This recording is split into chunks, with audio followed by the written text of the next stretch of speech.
के आखिर में सड़कों पर तैनात ट्रैफिक एहलकारों का एक ही मकसद, बस गाड़ियां रोको और चालान थमाओ। बाइक हो, कार हो, रिक्शा हो या ट्रेलर, सबके साथ सलूक एक जैसा। सब कुछ होगा भी तो कोई ना कोई बहाना चाहिए चालान काटने का।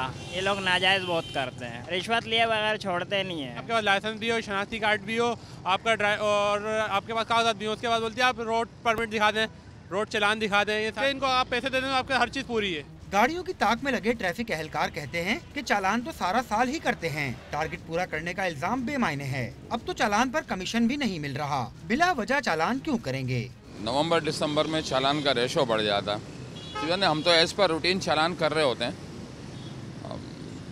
रेशो का हिसाब तो हमारे पास कोई भी नहीं है। जहाँ वॉलेशन होती है वहाँ हम चालान करते हैं। चालान तो करने पड़ते हैं, वो तो लाजमी है। चालान तो हमारा काम है, चालान करना। तनख्वाह है वो मिल रही है, बराबर पहले मिलती थी, अभी नहीं मिल रही है। ऐसे ही दे देते थे, चेक बना के दे देते थे, किसी में 10,000, किसी में 20,000। मगर दाल में कुछ तो काला है। दिसंबर में सड़कों पर ट्रैफिक एहलकारों की फुर्तियां उनके बयान की नफी करती नजर आती हैं।